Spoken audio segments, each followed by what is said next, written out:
और इस वक्त एक बड़ी खबर आपको बता दें, खबर भारत पर युद्ध के पड़ रहे असर से जुड़ी। देश में कई जगहों पर इस वक्त रसोई गैस की किल्लत है और लोगों की सिलेंडर की लाइन में खड़े होने की तस्वीरें सामने आ रही हैं। खबर यह कि एलपीजी की कमी का सबसे बड़ा असर होटल्स और रेस्टोरेंट के कारोबार पर दिख रहा है। तमिलनाडु के रेस्टोरेंट एसोसिएशन का दावा है कि उसके पास सिर्फ 1 से 2 दिन का स्टॉक ही बचा हुआ है, जिसके बाद रेस्टोरेंट बंद करने की नौबत आ सकती है। यही कहानी मध्य प्रदेश की है। रेस्टोरेंट और होटल एसोसिएशन ने केंद्र सरकार से होटल इंडस्ट्रीज को इमरजेंसी सर्विसेज के तहत ट्रीट करने की अपील की। इतना ही नहीं, सरकार के बार बार कहने के बावजूद अलग अलग राज्यों के रसोई गैस सिलेंडर के लिए लोगों की लंबी लंबी कतारें देखने को मिल रही हैं। सरकार कह रही है हमारे लिए प्राथमिकता है कि घरेलू सिलेंडर लोगों को मुहैया करवाया जाए, इसकी कोई कमी नहीं है। बावजूद इसके असल स्थिति यह है कि लोग एजेंसीज के बाहर लंबी लंबी कतारों में। वैसे भारत का ट्रेंड ये है, भारत में अमूमन ये होता है कि लोगों को जब किसी खतरे का आभास होता है या किसी परेशानी का आभास होता है तो वो पहले अपने बचाव में जुट जाते हैं। तो इसीलिए ज्यादातर लोगों की कोशिश है कि अपने घर में पहले सिलेंडर रख लिया जाए। कुछ नियमों में बदलाव किए गए। नियम पहले यह था कि 15 दिन में सिलेंडर दोबारा बुक हो सकता है, अब इसकी अवधि बढ़ा दी गई, वो 25 दिन कर दिया गया और इसको लेकर लोगों के मन में कियोस्क है और इसीलिए एजेंसीज के बाहर ये लंबी कतारें देखी जा रही हैं। अभी क्या है, जब मैंने बताया 2 तरह की से पीएनजी में तो अभी हमें नजर आ रहा जो पाइप नेचुरल गैस आती है that is still available, but वो भी आई डोंट थिंक 1-2 दिन में ड्राई हो जाएगी।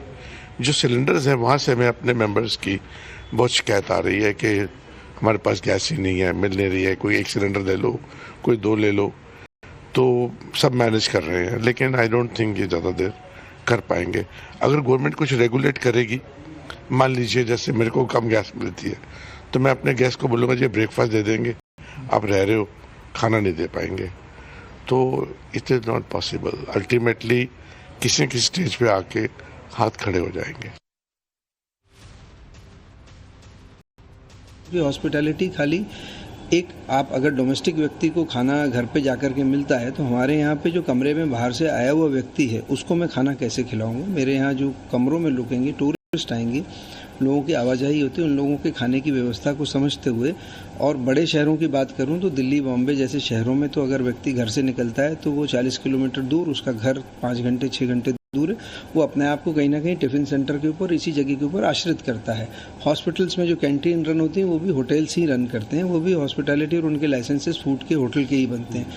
तो इन्हीं सभी सर्विसेज को मद्देनजर रखते हुए हॉस्पिटैलिटी को एक इमरजेंसी सर्विसेज मान के हमको प्रायोरिटाइज किया जाए और जो भी निर्णय लिया जाए एकदम से कोई ऐसा निर्णय ना लिया जाए कि हम आज ही सब चीज़ें बंद कर दें। हमें हर चीज़ के अनाउंसमेंट के लिए हफ्ते 10 दिन का समय दिया जाए। देश में किस तरह के हालात हैं इसकी तस्वीर मैं आपको दिखाऊंगा, लेकिन सबसे पहले आपको ये समझा देते हैं कि आखिर ऐसी नौबत क्यों कि देश में एलएनजी, पीएनजी की कमी जिसका आकलन किया जा रहा है, तो ये समझना बहुत जरूरी है हो क्या रहा है। गैस संकट क्यों है? हॉर्मुज के रास्ते 54% एलएनजी की सप्लाई होती है और चूंकि हॉर्मुज, स्ट्रेट ऑफ हॉर्मुज को ईरान कह रहा है कि हम बंद रखेंगे और उसके चलते सप्लाई बाधित हुई है। मिडिल ईस्ट से भारत की तकरीबन 85% एलपीजी सप्लाई होती है। मतलब आपके घर पे जो गैस आता है संभवतः ये इसी रास्ते से आता हो, मतलब गल्फ कंट्रीज के रास्ते ही आता हो। कतर में बमबारी से गैस उत्पादन पर काफी ज्यादा असर हुआ, वो बंद हो गया। पेट्रोनेट की, भारत की गेल को गैस सप्लाई बंद हो चुकी है। मतलब पेट्रोनेट जो कंपनी है वो भारत की गेल को गैस सप्लाई बंद कर चुका है। कतर से आती भारत की 40% गैस जो कि इस वॉर के चलते प्रभावित हुई है। सालाना 2.7 crore ton gas Qatar Bharat को देता है। मतलब बड़ी आपूर्ति कतर की ओर से की जाती है और आपने देखा होगा कि कैसे कतर भी निशाने पर था ईरान के। और सबसे ज्यादा हॉर्मुज स्ट्रेट, क्योंकि वहां से काफी ज्यादा इसका एक्सपोर्ट होता है और वो रास्ता बंद होने से भारत पर अच्छा खासा असर देखा जा रहा है।